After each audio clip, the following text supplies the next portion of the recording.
Ngayong araw ay ibabahagi ko sa inyo ang isa na namang kwento ng pag-ibig na nagsimula sa pangarap at karangyaan pero ito'y nauwi sa isang trahedyang hindi na kailanman maibabalik pa. Paano nga ba kung ang isang taong minahal mo ng buong puso ay siya ring taong magiging dahilan ng iyong sariling wakas? At paano kung sa likod ng mga ngiti, magagarang regalo at parang perpektong relasyon ay unti-unti na palang may nabubuong dilubyong hindi na kayang takasan? At hanggang saan naaabot ang pag-ibig na pinaniniwalaan mo na unti-unti na palang nagiging isang kulungan ng kapahamakan? Ngayong araw ay samahan niyo muli akong talakayin ang isang kasong hindi lang basta kwento ng pag-ibig, kundi isang masalimuot na insidente na unti-unting nagbunyag ng mga lihim, hinala at emosyon na hindi na nakontrol hanggang sa tuluyang sumabog ang lahat. At bago natin ito himay-himayin, ay kung bago ka pa lang dito ay huwag mong kalimutang i-click ang subscribe button at pindutin na rin ang notification bell para lagi kang updated sa mga kasong tinatalakay natin dito.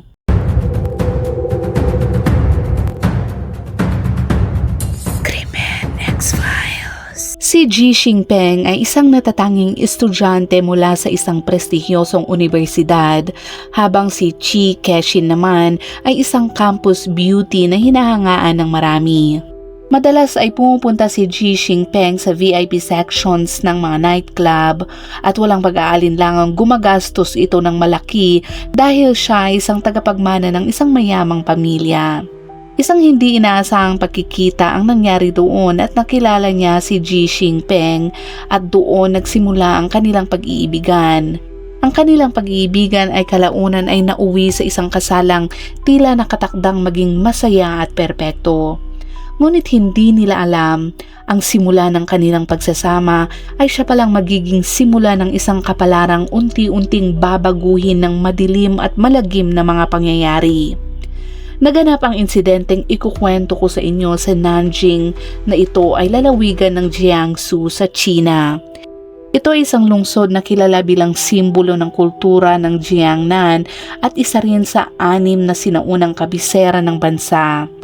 Ngunit walang sino man ang nakapaghanda sa pangyayaring naganap sa madaling araw ng ika-25 ng Abril taong 2013 ng isang nakakagulat na krimen ang yumanig sa GD International Residential Complex sa Jianye District ng Nanjing.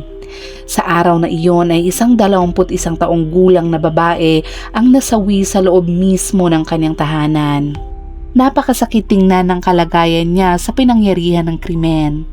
Matatagpuan ang residential complex na ito sa isa sa pinakamayayamang villa community sa Nanjing, kung saan ang mga bahay ay karaniwang may sukat na humigit kumulang 1,615 square feet hanggang 4,305 square feet. Karamihan sa mga nakatira rito ay mayayaman o may mataas na katayuan sa lipunan. At dahil dito, mabilis na kumalat ang balita tungkol sa nangyaring krimen at ito'y naging sentro ng usapan sa buong komunidad. Bandang 6:00 ng umaga nang dumating ang mga pulis sa bahay nang tumawag sa kanila at tumambad ang isang magulong eksena. Nakakalat ang dugo sa kama, sahig at mga dingding ng silid-tulugan. Sa sahig ay nakaupo ang isang lalaki na tila tulala habang napapalibutan ng ilang kutsilyong magkakaiba ang hugis. Sa kanyang tabi ay nakahandusay ang isang babae na wala ng malay. Agad siyang isinugod ng mga rumispondeng medikal sa pinakamalapit na ospital, ngunit sa kasamaang palad, sa kabila ng lahat ng pagsisikap ay hindi na rin siya naisalba. Samantala, ang lalaking itinuturing na pangunahing sospek ay agad na dinala ng mga otoridad para sa investigasyon. Hindi naman nagtagal ay mabilis na kumalat ang balita tungkol sa pagkamatay ng babaeng iyon. Ayon sa ulat, halos mawalan ng lakas ang kanyang mga magulang sa labas ng operating room nang malaman nila ang nangyari.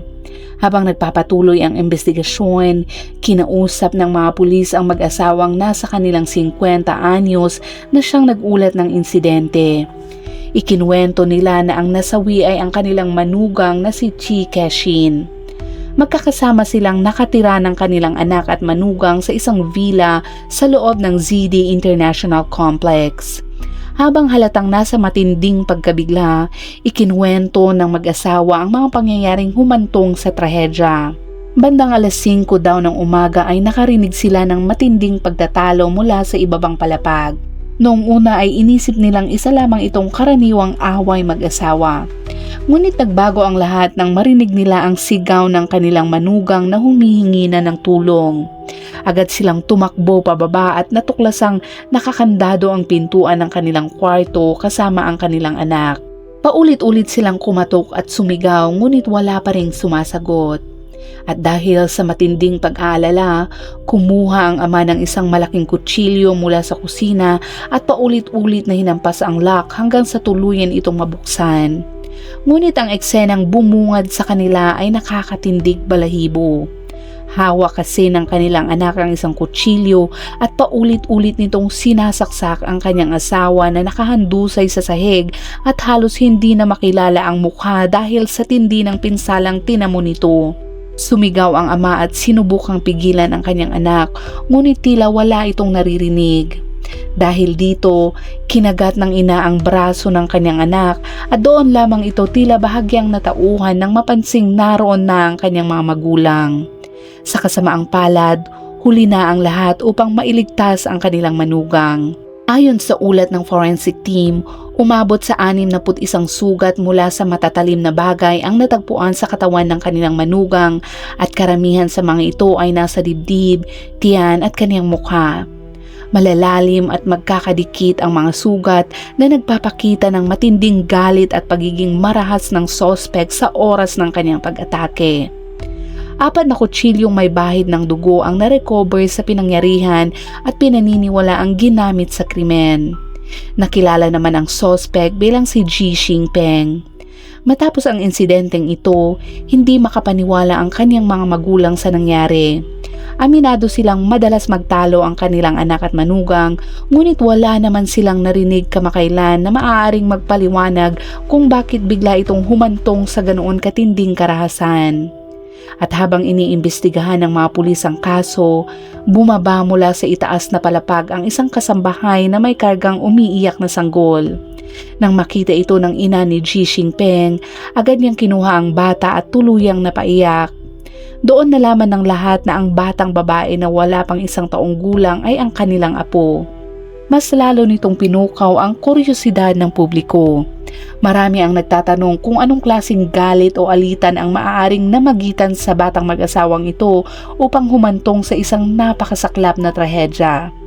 Si Ji Xingpeng ay maituturing na perpektong halimbawa ng tinatawag na second generation witch sa China. Isang anak na lumaking nasa layaw dahil sa yaman ng kanyang mga magulang. Sa paraan ng kanyang pagpapalaki, tila nabuo ang personalidad ng isang kabataang rebelde at sanay na makuha ang lahat ng kanyang gusto.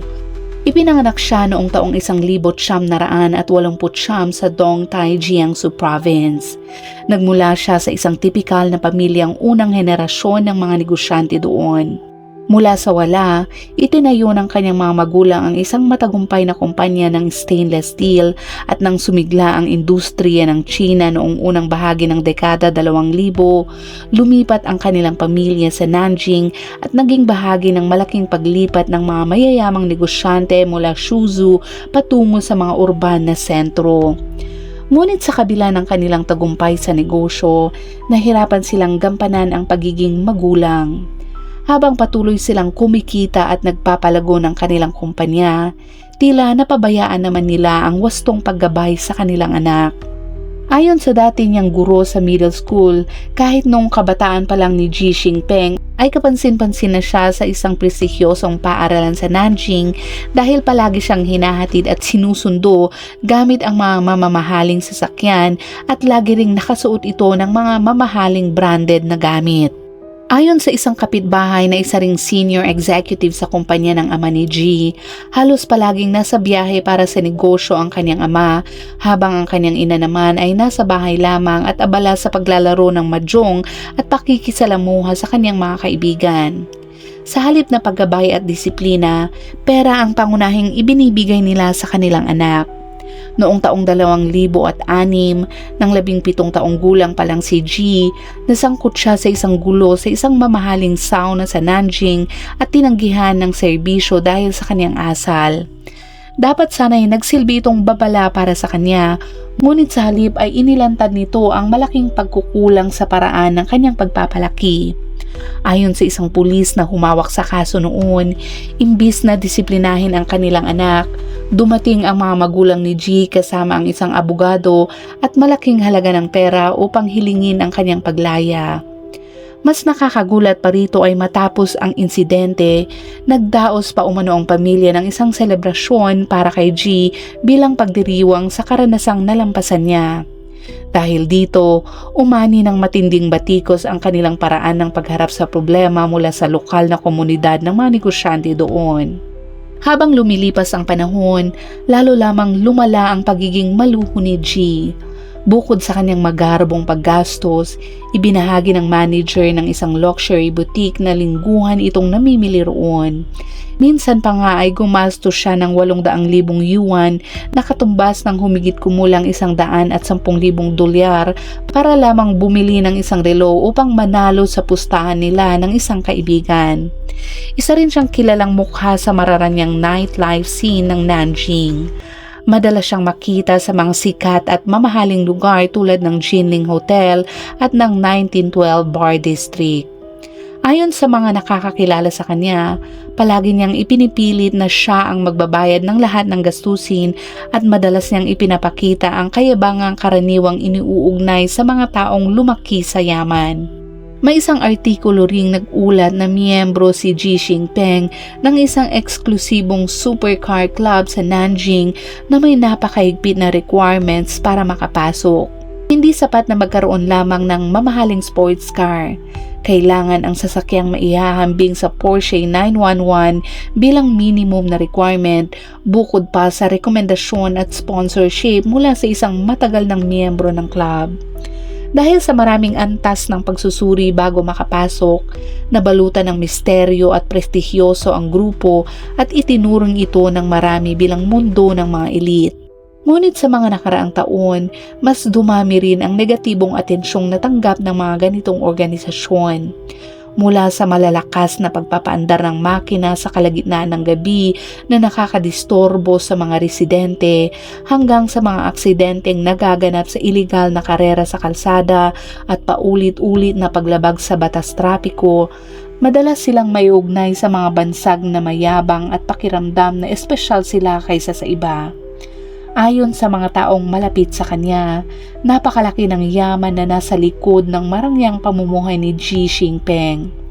Nagmamay-ari siya ng maraming mamahaling sasakyan at high-end na mga ari-arian. Naiulit din na gumagastos siya ng mahigit 100,000 yuan o humigit kumulang 14,000 dolyar bawat buwan para lamang sa mga binibili niya sa mga online game. Ipinakita rin sa credit report ng isang commercial bank noong taong 2012 na mayroon siyang mahigit 20 milyong yuan o tinatayang 2,800,000 dolyar na liquid asset sa ilalim ng kanyang pangalan. Lubhang ikinabahala ito ng kanyang mga magulang.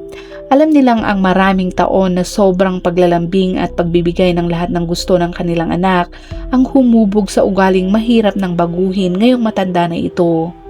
Ngunit sa puntong iyon, pakiramdam nila ay wala na silang magagawa pa. Nakaramdam lang ang kanyang mga magulang ng pag-asa nang makilala ng kanilang anak si Chi Cheshin. Mahinhin ito, matalino at elegante. Para sa mga magulang ni G, tila siya ang perpektong kapareha para sa kanilang anak. Tuwang-tuwa sila sa kanilang relasyon at buong puso itong sinuportahan dahil naniniwala silang si China ang huling pag-asa upang maituwid pa ang landas ng kanilang suwail na anak. Ngunit si Chi lamang ang hindi nakakaalam kung gaano kalupit ang maaaring maging kapalaran niya. Ang kasalang inaasahang magiging perpekto ay nagtapos sa pinakamataas na presyong maaaring bayaran ng isang tao. Ito ay ang kanyang buhay. Si G Xingpeng na ang kahulugan mismo ng kanyang pangalan ay Lucky Star o maswerteng bituin ang naging pinakamalupit na kabalintunaan sa kanyang kwento. Ipinanganak si Chi noong 11 ng Mayo taong 1971 sa Nanjing. Nagmula rin siya sa isang respetadong pamilya ng mga intelektual. Ang kanyang ama ay nagsilbing Chief Financial Officer o CFO ng sangay sa Jiangsu sa isang state-owned enterprise, habang ang kanyang ina naman ay propesor sa Southeast University. Mayroon silang mga bahay sa dalawang magkaibang lugar sa lungsod. At bilang nag-iisang anak, namukod tangi si Chi mula pa noong bata siya. Habang nag-aaral sa Nanjing Foreign Language School, kilala siya hindi lamang bilang isa sa pinakamagandang estudyante sa campus, kundi isa rin sa pinakamahusay sa akademiko. 3 magkakasunod na taon siyang nakatanggap ng scholarship mula sa paaralan. Nakakuha rin siya ng kahangahangang marka na 7.5 sa IELTS examination. At bilang pangulo ng English Debate Club ng kanilang paaralan, pinangunahan niya ang kanyang kuponan hanggang sa maging runner-up sa East China Regional High School Debate Championship. Bukod sa akademiko, umabot siya sa level 9 sa piano sa ilalim ng Central Conservatory Music. Para sa kanyang mga kaklase, si Chi ang uri ng babae na maaari sanang umasa lamang sa kanyang kagandahan upang magtagumpay, ngunit pinili niyang patunayan ang sarili sa pamamagitan ng sipag at kakayahan. Ngunit dumating ang malaking pagbabago sa kanyang buhay sa isang gabi ng Hulyo taong 2010. Katatapos lamang ni Chi sa isang romantikong relasyon at lumabas siya kasama ang 5 niyang kaibigan mula sa universidad. Nagtipon-tipon sila sa VIP Room 888 ng isang mamahaling karaoke lounge sa 1912 district ng Nanjing. At bandang alas 11:17 ng gabi, isang lasing na si Ji Xingpeng ang aksidenteng napasok sa kanilang VIP room mula sa katabing VIP room 666. At mula roon, nagsimulang mabuo ang kwentong hahantong sa isang malagim na wakas. Ayon sa shift manager na naka-duty ng gabing iyon, muntik nang mauwi sa pisikal na komprontasyon ang tensyon sa pagitan ng dalawang grupo. Ngunit sa pamamagitan ng mahinahon at kalmadong pananalita ni Chi Kexin, agad na humupa ang sitwasyon. Ang lalaking kilala sa pagmamaliit sa iba ay tila biglang nagbago sa mismong sandaling iyon. Parang nabighani siya kay Chi Kexin.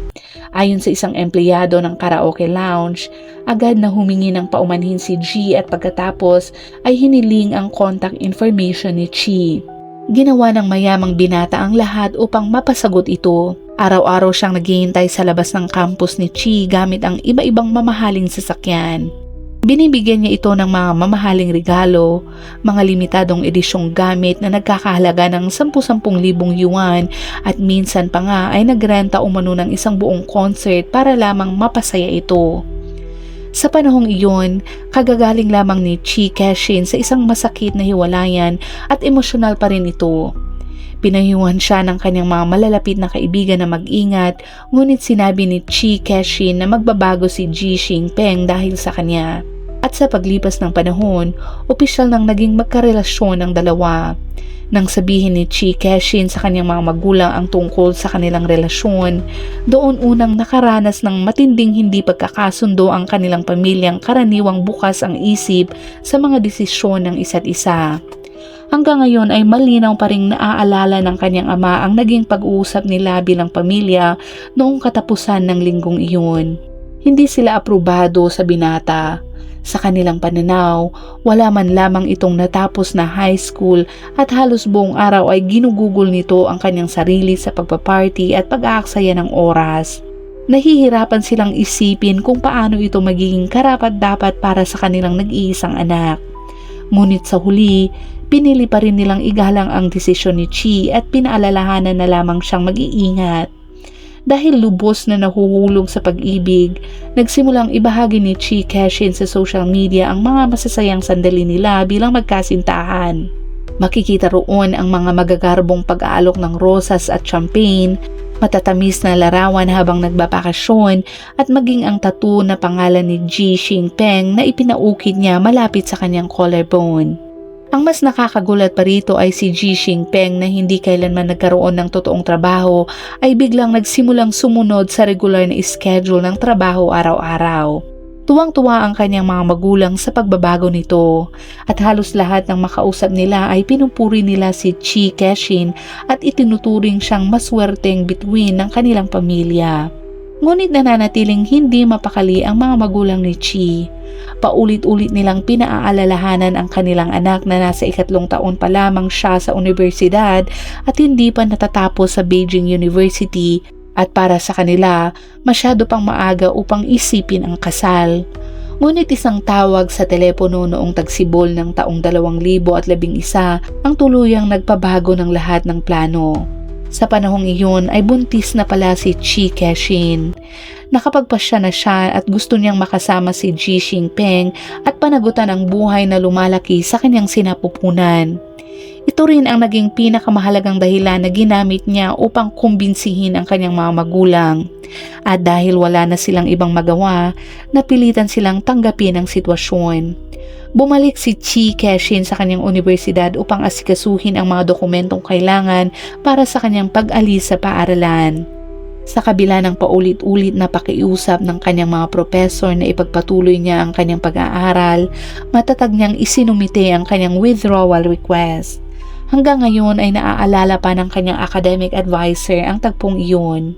Si Chi Kexin ay isang napakahusay na estudyante, ngunit habang pinagmamasdan siyang papalayo, kitang-kita sa kanyang mga mata ang matinding determinasyon na parabang napagdesisyonan na niyang wala nang aatras.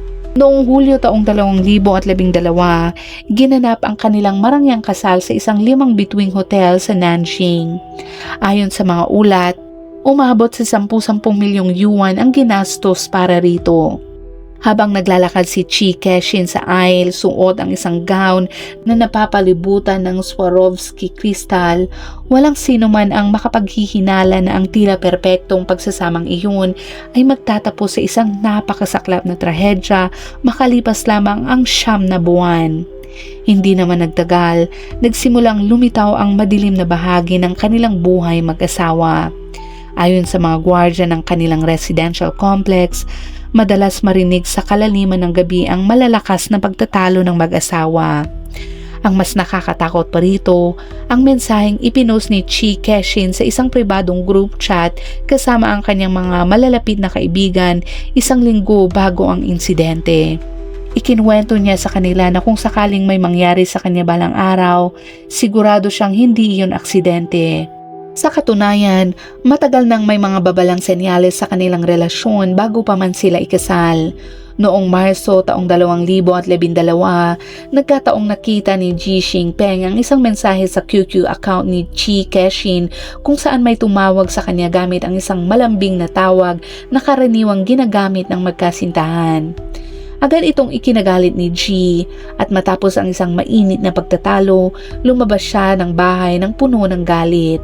Nang gabing iyon, bumalik siya ng lasing at agad hinila si Chi Kexin mula sa kama. Parang nawalan siya ng kontrol habang paulit-ulit itong tinatanong at inaakusahan ng pagtataksil.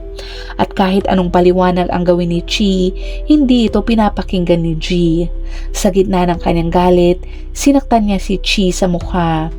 Dahil sa tindi ng tama, na-dislocate ang ilong ni Chi Kexin. May matapang na personalidad si Chi, ngunit hindi niya kailanman inisip na darating ang araw na sasaktan siya ng lalaking kanyang minahal. Kinabukasan, habang namamaga at may mga pasapa ang kanyang mukha, sinabi niya kay Xi na gusto na niyang tapusin ang kanilang relasyon. Ngunit biglang nagbago ang kilos ng lalaki. Lumuhod ito, paulit-ulit na sinampal ang sarili at nagmamakaawang patawarin siya nito. Habang umiiyak, sinabi nitong nawalan lamang siya ng kontrol dahil sa takot na mawala daw si Chi sa kanyang buhay at nangakong hindi na yun mauulit. Noong una ay matigas ang loob ni Chi at ayaw niya itong patawarin, ngunit kalaunan ay bumigay rin ito. Naantig siya sa pagmamakaawa ng lalaki at nagpasya siyang bigyan ito ng isa pang pagkakataon. Para bang nais niyang bumawi, binuhusan siya ni Xi ng mga mamahaling regalo, designer bags, alahas at iba pang mamahaling gamit na pansamantalang nakapagpasaya sa kanya. Ngunit hindi alam ni Chi Kexin na iyon pa lamang ang simula ng isang mahabang siklo ng pananakit at pagmamanipula. Matapos ang pangyayaring iyon, halos pare-pareho na ang nagiging takbo ng bawat pagtatalo nila. Patuloy na pinahihirapan ni G ang sarili sa ideya na hindi siya ang unang lalaki sa buhay ni Chi. Kapag nakakainom siya ng alak, madalas niyang pagbintangan si Chi na lihim pa rin nakikipag-ugnayan sa dati nitong nobyo. Habang lalong lumalalim ang kanyang pagdududa, mas pilit namang sinusubukan ni Chi na patunayan ang kanyang katapatan. Sa isang pagkakataon, hinamon niya si G na saktan ang kanyang sarili bilang patunay na wala siyang itinatago. Sa matinding emosyon at desperasyon, ginawa nga iyon ni Chi at nagtamo siya ng 2 malalalim na sugat sa kanyang pulsuhan. Sa puntong iyon, tuluyan nang naging nakakasira sa isip at emosyon ang kanilang relasyon. Nang makita ng mga magulang ni Chi Keshin ang mga sugat, agad silang naghinalang may hindi magandang nangyayari. Kilala nila ang kanilang anak bilang masayahin at positibong tao at hindi nila kayang paniwala ang kusa nitong sasaktan ng kanyang sarili. At dahil dito, agad nila siyang pinayuhang iwanan na si G. Ngunit wala pang 2 buwan matapos iyon, natuklasan ni Chi Keshin na siya ay buntis. Pagkarinig ng balitang iyon, muling ipinakita ni G ang kanyang mabait at mapagmahal na panig. Binigyan niya ng atensyon at pagmamahal si Chi at kalaunan ay niyaya pa itong magpakasal. At si Chi, na marahil ay umaasa pa ring magbabago ang lahat, ay muling nagtiwala sa kanya. Ngunit ang kanyang mga magulang ay nananatiling puno ng pag-aalala. At gaya ng kanilang kinatatakutan, mahigit 1 buwan lamang matapos ang kasal ay muling nagkaroon ng matinding pagsabog ng galit si G. Nagsimula ang lahat sa isang inuman kung saan pabirong nabanggit ng isa sa mga kaibigan ni G na may nakakita umano kay Chi Keshin na pumasok sa isang hotel kasama ang ibang lalaki, mga 6 na buwan na daw ang nakalipas. Agad itong ikinagalit ni G at dahil sa sobrang galit nito, kumuha siya ng pribadong investigador upang alamin kung totoo nga ang aligasyon. Hindi naman nagtagal ay dumating ang resulta. Ayon sa ulat, noong ika-28 ng Marso taong 2012, may record nga si Chi Keshin na nag-check-in sa isang marangyang hotel sa Nanjing kasama ang isang lalaki. Bigla ring naalala ni G na noong nagpunta sila sa doktor para sa prenatal check-up, nabanggit na malamang ay sa huling bahagi ng Marso na buo ang sanggol sa sinapupunan ni Chi. Eksaktong tumutugma ang mga petsang iyon kung kailan nakita si Chi na pumasok sa hotel. Hindi direktang kinausap ni G si Chi tungkol dito, ngunit sa kanyang isip ay nabuo na ang paniniwalang hindi siya ang ama ng batang kanyang dinadala. Pagdating niya sa bahay, wala siyang sinabing kahit ano at agad niyang sinaktan si Chi. Sa mga panahong iyon ay mahigit 5 buwan ng buntis ito. At dahil sa tindi ng pananakit ng lalaki sa kanya, naiwan siyang tuliro at hindi maintindihan kung bakit siya pinagbibintangan nito. Nang matapos ang kanyang pananakit, doon lamang naipaliwanag ni Chi ang katotohanan. Ayon sa kanya, hindi siya ang babaeng kasama ng lalaki sa hotel. Ang taong iyon ay ang kanyang matalik na kaibigan. Ginamit daw lamang ng kanyang kaibigan ang kanyang lumang identification card upang makapag-check-in. Noong una ay inakala ni Chi na nawala niya ang kanyang ID kaya nagpagawa siya ng bago. Ngunit kalaunan ay nakita rin niya ang orihinal na ID dahilan upang magkaroon siya ng 2 magkaparehong pagkakakilanlan. Minsan ay ipinahiram niya ito sa kanyang matalik na kaibigan upang makatulong sa ilang dokumento at kalaunan ay nakalimutan na niya itong kunin pabalik. Nang maglaon, tumistigo rin ang mga magulang ni Chi na kasama nila ang kanilang anak noong ika-28 ng Marso. Maging ang lalaking kasama ng kanyang kaibigan ay personal ding nagpaliwanag kay G at nilinaw na walang kinalaman si Chi sa buong pangyayaring iyon. Ngunit para kay G Xingpeng, para lamang itong isang maingat na binuong kasinungalingan. Naniniwala siyang niloloko lamang siya ni Chi. Sa kabila nito, patuloy pa ring sinubukan ni Chi Keshin na patunayan ang kanyang kawalang sala. Naniniwala siyang ang pinakadirektang paraan ay ang pagsasagawa ng DNA test. Mahigpit itong tinutulan ng parehong pamilya dahil may kaakibat na panganib ang amniocentesis habang ito'y buntis, kabilang na ang posibilidad na malagay sa panganib ang sanggol. Ngunit sa pagkakataong iyon ay determinado si Chi. Tinanggap niya ang sakit at hirap ng proseso at nagtungo siya sa ospital para sa pagsusuri. Subalit sa mismong araw ng test, ang taong dapat sanay kasama niya ay biglang hindi makontak. Hindi sumipot si Ji Xingpeng at sa huli, hindi natuloy ang DNA test at si Chi lamang ang nagtiis ng lahat nang walang naging resulta. Pagkatapos noon, tila tuluyan nang lumayo ang loob ni Ji sa kanilang pagsasama at kanilang pamilya.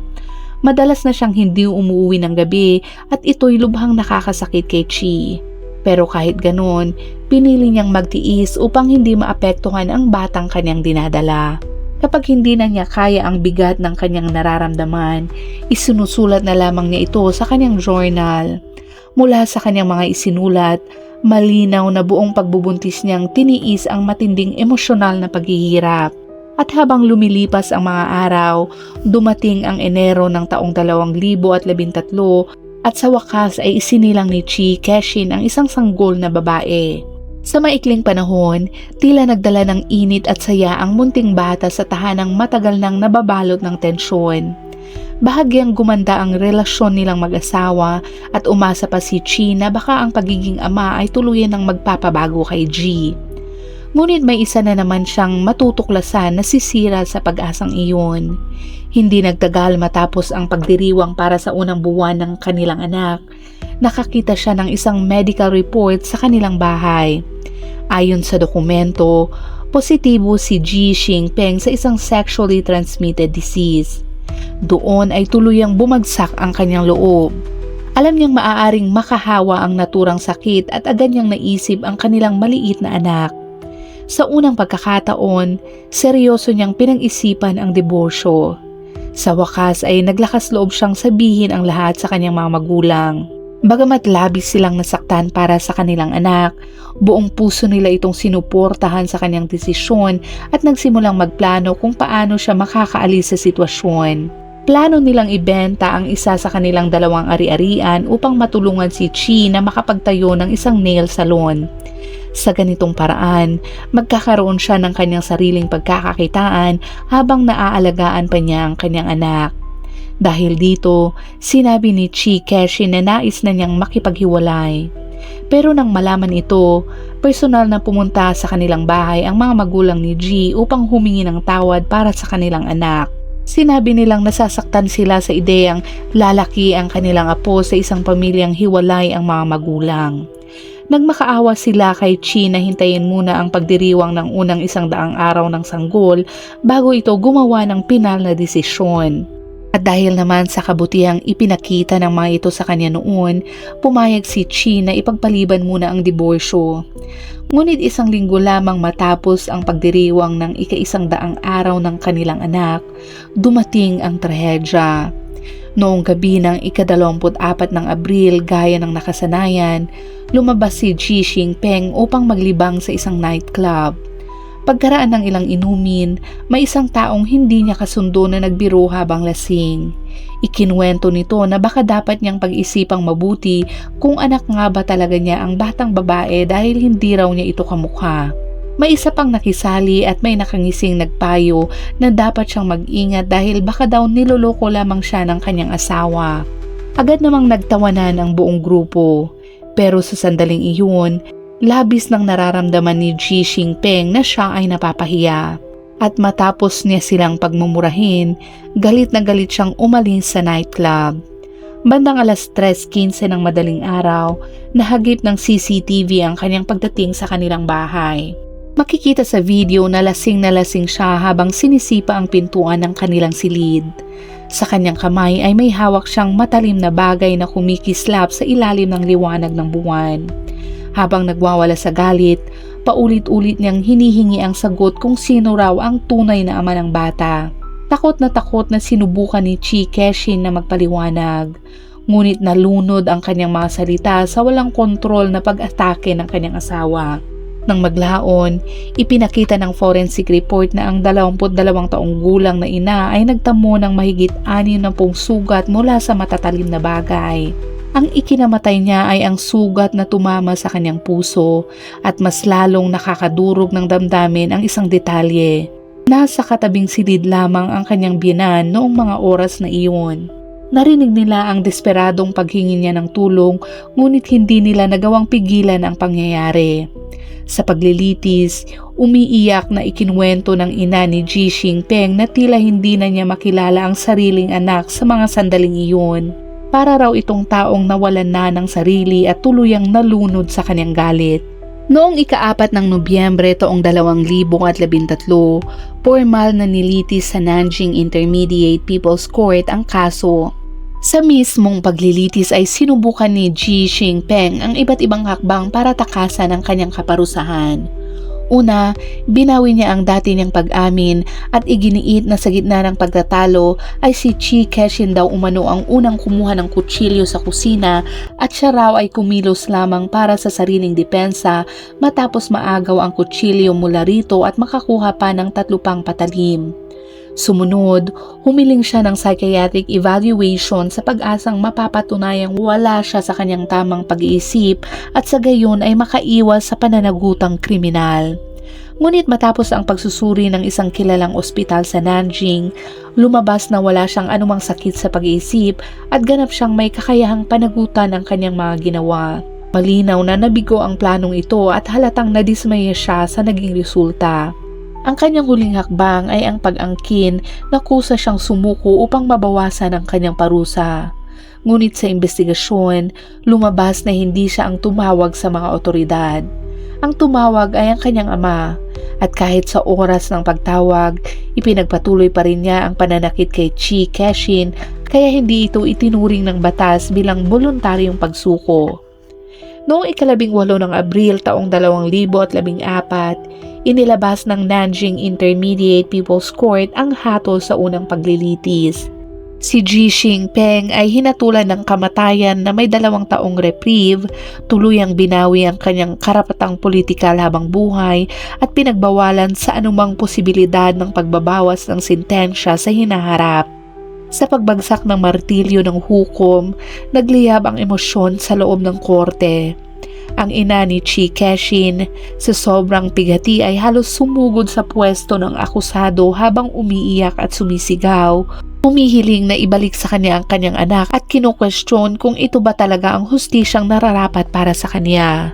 Sa 23 pahinang desisyon ng korte, nakasaad na ang kaso ay nag-ugat sa alitan sa loob ng relasyon ng mag-asawa kaya't ipinataw ang suspended death penalty bilang hatol. Sa isang panayam, ipinaliwanag ng presiding judge na kailangang maging maingat sa paggamit ng parusang kamatayan at binigyang diin ang layuning bigyan ng pagkakataon ang mga nagkasala na magbago bilang bahagi ng makataong prinsipyo ng kriminal na batas sa China.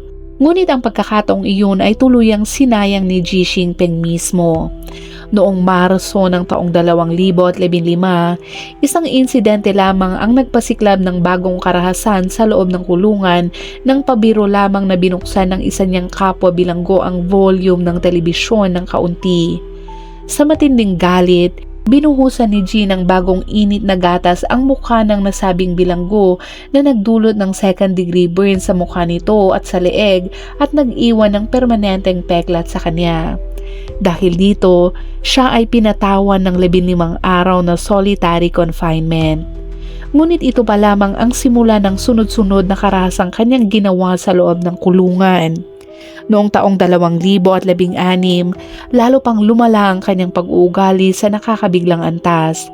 Ayon sa record ng bilangguan, sa loob lamang ng 28 araw, 3 malulubhang insidente ng pananakit ang kanyang ginawa. Una ay noong ika-5 ng Abril, matapos ang pagtatalo, binugbog niya ang isang kapwa bilanggo hanggang sa mabasag ang bungo nito at magkaroon ng pinsala sa utak na kalaunay inuri bilang ikalawang antas ng malubhang pinsala. Sumunod ay noong ika-18 ng Abril, matapos siyang tingnan lamang ng isa pang bilanggo, gumamit siya ng improvised na lalagyan at binuhusan ito ng kumukulong tubig na nagdulot ng matinding paso sa dibdib naman ng biktima. At noong ika-23 naman ng Abril, gumamit siya ng pinatulis na hawakan ng sipilyo upang hiwain ang braso ng isa pang bilanggo na nag-iwan ng sugat na halos 10 sentimetro ang lalim at umabot ito sa kanyang litid. Mas nakakatakot pa rito ay ang Mas nakakatakot pa rito ang kanyang malamig na sagot nang tanungin siya ng mga opisyal ng kulungan. Simple lamang niyang sinabi na wala siyang pakialam. Ang ganitong pag-uugali ang nagdulot ng matinding galit mula sa taga-usig na humawak ng kaso na mariing kinondena siya sa korte bilang isang taong wala ng bakas ng pagiging tao at isang nilalang na lampas na sa hangganan ng sibilisadong lipunan. Noong Setyembre ng taong 2017, nagsampa ang Nanjing People's Procuratorate ng formal na petisyon na nagsasabing si Xi Jinping ay paulit-ulit at sinadyang lumabag sa batas sa loob ng kanyang reprieve period na nagdulot ng maraming pinsala at matinding kaguluhan sa loob ng bilangguan. Dahil dito, hiniling na bawiin ang reprieve at agad na ipatupad ang hatol na kamatayan sa kanya. Ang kasong ito ang naging huling yugto ng unti-unting pagguho ng natitirang pagkatao sa kanya. At noong ika-24 ng Nobyembre taong 2020, sa pahintulot ng Supreme People's Court, isinagawa ang kanyang pagbitay alinsunod sa kanilang batas. Ang kanyang tuloy-tuloy na karahasan sa loob ng kulungan ang tuluyang pumutol sa anumang posibilidad ng pagbabagong buhay at nagbukas ng mas malawak na diskusyon sa lipunan tungkol sa mas malalalim na problema sa sistema at sa pag-uugali ng tao. Ang kasong ito ay naging salamin ng maraming isyong kailangang harapin ng lipunan. Una ay hindi maaring baliwalain ang problema ng domestic violence dahil sa kasong ito. Ang matagal na pattern ng pang-aabuso ni Xi Jinping kay Chiu Kai-shek ang naging simula ng isang trahedyang hindi na maibabalik. Pangalawa ay mahalagang pag-iisipan ang paraan ng paghawak sa alitan sa loob ng relasyon dahil mula pa lamang sa simula, ang kanilang pagsasama ay puno na ng panganib.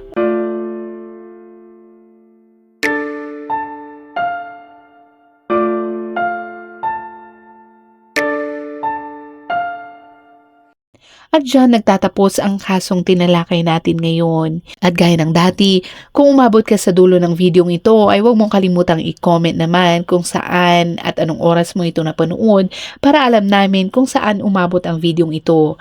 Hanggang sa muli at palaging mag-iingat.